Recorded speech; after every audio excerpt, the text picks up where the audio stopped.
কোচবিহারে তৃণমূল কর্মীকে গুলি, বাড়ি ফেরার পথে রাস্তা আটকে গুলি, কালো গাড়ি থেকে গুলির অভিযোগ। সিসি ক্যামেরায় কালো গাড়ির ভিডিও। তদন্তে নেমে গাড়ি বাজেয়াপ্ত পুলিশের। গাড়িটি বিজেপি বিধায়কের বলে দাবি তৃণমূলে।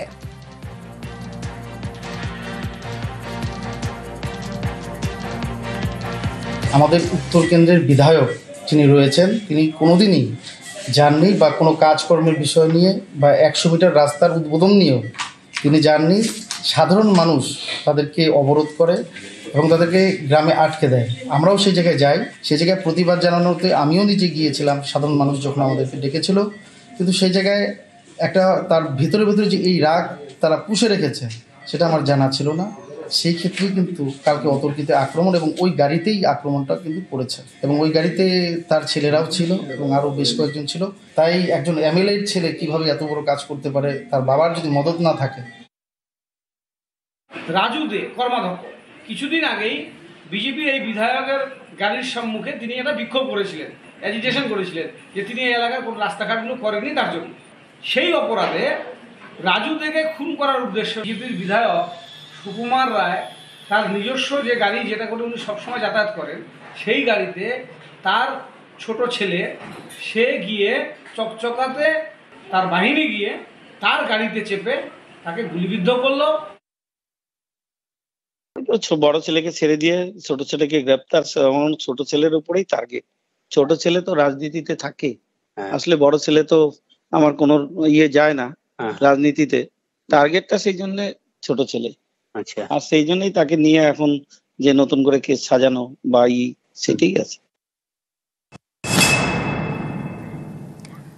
কোচবিহারে তৃণমূল নেতাকে গুলিবিদ্ধ টিএমসির পঞ্চায়েত সমিতির কর্মাধ্যক্ষ। গ্রেফতার বিজেপি বিধায়ক সুকুমার রায়ের ছেলে। গ্রেফতার বিজেপি বিধায়কের গাড়ির চালকও। গত রাতে কোচবিহারের ঝিনাইডাঙ্গায় হামলা। বাইকে বাড়ি যাওয়ার সময় এই হামলা। বাড়ির কাছেই গাড়ি দিয়ে পথ আটকে গুলি চালানো হয়। সিসি ক্যামেরায় সেই ছবি ধরাও পড়েছে, যে ছবি আপনারা দেখছেন। গুলিবিদ্ধ তৃণমূলের পঞ্চায়েত সমিতির কর্মাধ্যক্ষ। কথা বলবো, প্রতিনিধি শুভঙ্কর রয়েছেন সঙ্গে। শুভঙ্কর, কিসের এই আক্রোশ, যে ছবি আমরা দেখছি, গাড়ি দিয়ে পথ আটকে গুলি?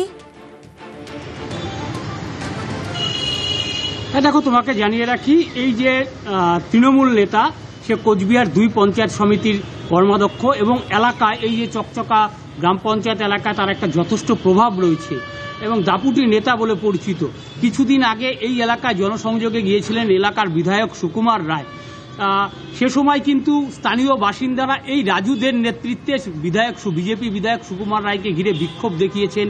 ফলে বলা যায় যে বিজেপির যে কোনো কর্মসূচি নিতে গেলেই কিন্তু এই রাজু দে যে তার বাধায় কিন্তু কর্মসূচি করতে পারছিল না, কারণ তার একটা এলাকায় প্রভাব রয়েছে, জনসংযোগ রয়েছে। ফলে কিন্তু বিজেপি যথেষ্টই কোণঠাসা ছিল এই এলাকায়।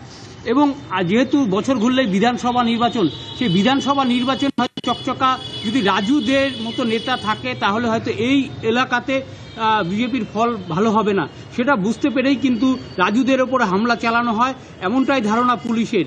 এবং গতকাল এই যে হামলা চালানো হয়, সেই ঘটনায় কিন্তু পুলিশ ইতিমধ্যেই যে বিজেপি বিধায়ক আছে তার ছেলেকে, ছোট ছেলে দীপঙ্কর রায়, তাকে গ্রেপ্তার করেছে তার গাড়ি চালক। পাশাপাশি বিজেপি বিধায়কের যে গাড়িটি ব্যবহার করতেন, সেই গাড়িটিও গতকাল রাতে ব্যবহার করা হয়েছিল, এমনটাই দাবি পুলিশের। ফলে পুলিশ সেই গাড়িটিও বাজেয়াপ্ত করেছে। বেশ, আমরা তো বলবো বিজেপি ছাড়া কেউ চালাবে না, কারণ এছাড়া তো আর এখানে ওর কোনো ব্যক্তিগত শত্রু নাই, আর গ্রামেও কারোর সাথে ওর ঝগড়াঝাটি কিছু নেই।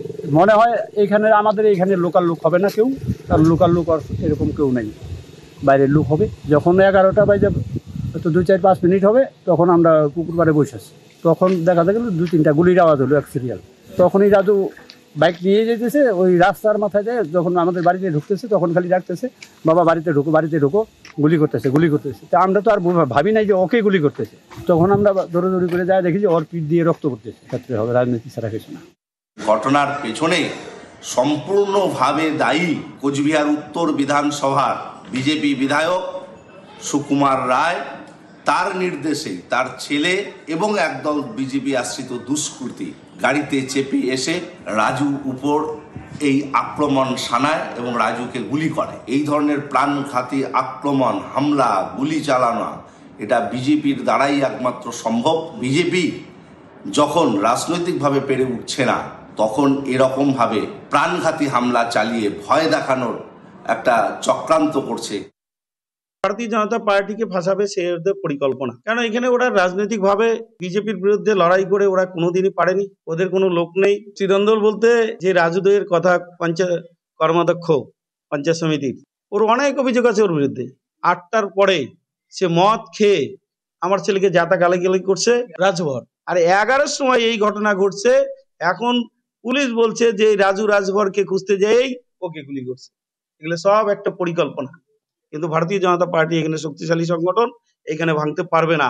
ভারতীয় জনতা পার্টির ছেলেদের নামে কেস দিলে তারা জেল থেকে বেরিয়ে এসে আবার ভারতীয় জনতা পার্টি করবে।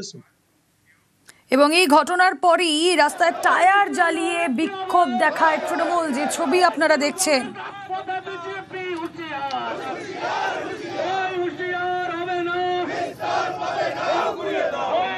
কোচবিহারের পিন্ডিবিহারি থানা এলাকায় একটি গুলি চালানোর ঘটনা ঘটে, যেটা তদন্তে আমরা সঙ্গে সঙ্গে নামি এবং আমরা সিসিটিভি ফুটেজ দেখি এবং পারিপার্শ্বিক যে তদন্ত চালিয়ে আমরা দুজনকে গ্রেপ্তার করেছি। আমরা একটি কমপ্লেন্টও পেয়েছি যেখানে 4 জনের নাম রয়েছে, তার মধ্যে 2 জন আমরা অলরেডি গ্রেপ্তার করেছি, বাকি 2 জনের খোঁজ চলছে। যে অভিযুক্ত গাড়িটায় করে তারা গিয়ে গুলি চালিয়েছিল, সেই গাড়িটিকেও আমরা বাজেয়াপ্ত করেছি। সেটার আমরা ফরেনসিক্স করব। যে বন্দুক দিয়ে গুলি চালানো হয়েছিল সেটার খোঁজ চলছে। এটা একটা পুরনো এদের আক্রোশের ইয়ে ছিল। এছাড়াও অন্য কিছু যদি থাকে আমরা এটা তদন্ত করে দেখছি। কোচবিহার উত্তর বিধানসভা কেন্দ্র ছিল বিজেপির সবচেয়ে শক্ত ঘাঁটি।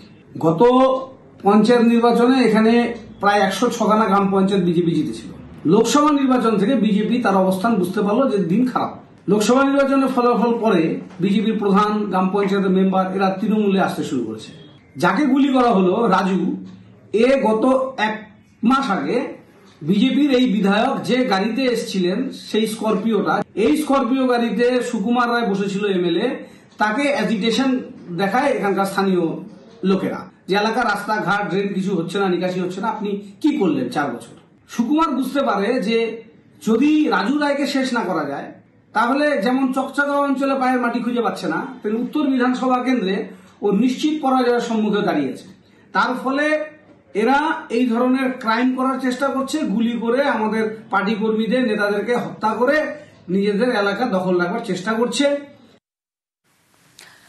কোচবিহারে গুলিবিদ্ধ তৃণমূল নেতা, হামলার অভিযোগে ধৃত বিজেপি বিধায়কের ছেলে, অভিযোগ উড়িয়ে উদয়ন গুহকে আক্রমণ, সুকান্ত মজুমদারের। আর পাল্টা সুকান্তকে তোপ উত্তরবঙ্গ উন্নয়ন মন্ত্রী।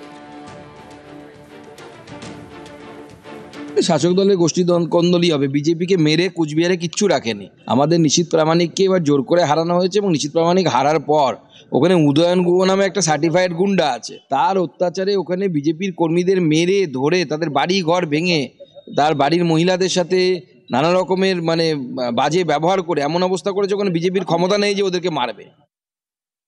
সুকান্ত মজুমদার শিক্ষিত মানুষ, তারপরেও যেরকম বাচালের মতো কথা বলেন তাতে ওনার কোনো বাজারে গুরুত্ব বলে আর কিছু নেই। আমি যদি সার্টিফাইড গুন্ডা হই, ওই সুকান্ত মজুমদার এবং তার সহকর্মীরা হচ্ছে সবাই হাইব্রিড গুন্ডা।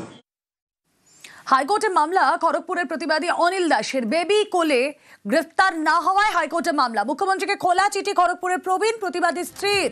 প্রবীণ প্রতিবাদীকে মারধরে অভিযুক্ত বেবি কোলে। সোমবার আক্রান্ত হন প্রবীণ প্রতিবাদী অনিল দাস। দল শোকজ করলেও এখনো উত্তর দেননি অভিযুক্ত। শঙ্কর রায় রয়েছেন সঙ্গে। শঙ্কর, দল শোকজ করেছে দেন অ্যান্ড দেয়ার ঘটনার দিনই, কিন্তু বেবি কোলের তরফ থেকে কোনো উত্তর আসেনি। এবার মুখ্যমন্ত্রীকে খোলা চিঠি লিখলেন প্রবীণ বাম নেতা স্ত্রীও।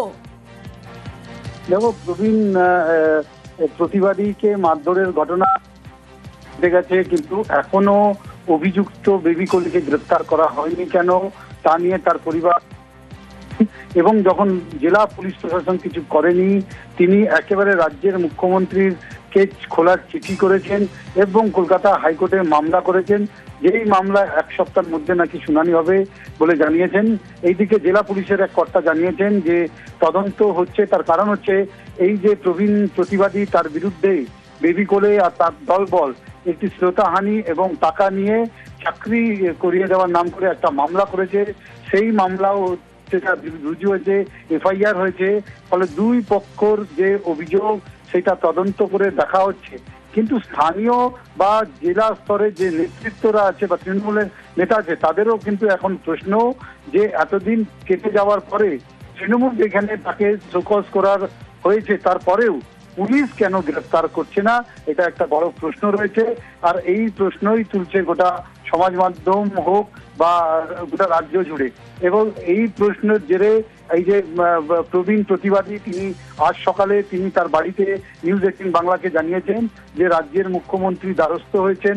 তার স্ত্রী সুস্মিতা দাস বলেছেন যে ইতিমধ্যে তিনি আতঙ্কে রয়েছেন এবং এই যে আতঙ্ক একজন প্রতিবাদীকে রাস্তায় ফেলে যেভাবে মারধরের ঘটনা ঘটেছে, আগামী দিনে লোকের জন্য প্রতিবাদ করতে বেরোবেন কিনা সেটা নিয়ে এখন প্রশ্ন এবং আতঙ্ক রয়েছে ওই পরিবার। রুমেলা, বেশ, দেখুন প্রশাসনের কোন কর্তা ব্যক্তি এটা তো আমার পক্ষে বলা মুশকিল, কিন্তু প্রশাসন ছাড়া তো এরকম ঘটনা প্রকাশ্য দিনে ঘটে যাবে না। আমি কোনোদিন দেখিনি যে এরকম জিনিস অন্য কোনো নেতার ক্ষেত্রে ঘটেছে। প্রশাসন নিজে জড়িয়ে না থাকলে কি প্রশাসনের ঘুম ভেঙে যাওয়ার কথা? জড়িয়ে কেউ যদি জেগে ঘুমায় কি করবেন আপনি? তাকে কি হাইকোর্টে অ্যাপিল যে এই ধরনের ঘটনা ঘটেছে আমাকে প্রাণে মেরে ফেলে দিতে পারে? মানে ন্যায় বিচারের দাবিতে শেষ পর্যন্ত কি কোর্টের দ্বারস্থই হতে হলো? ন্যায় বিচারের জন্য লাস্টে কোর্টেই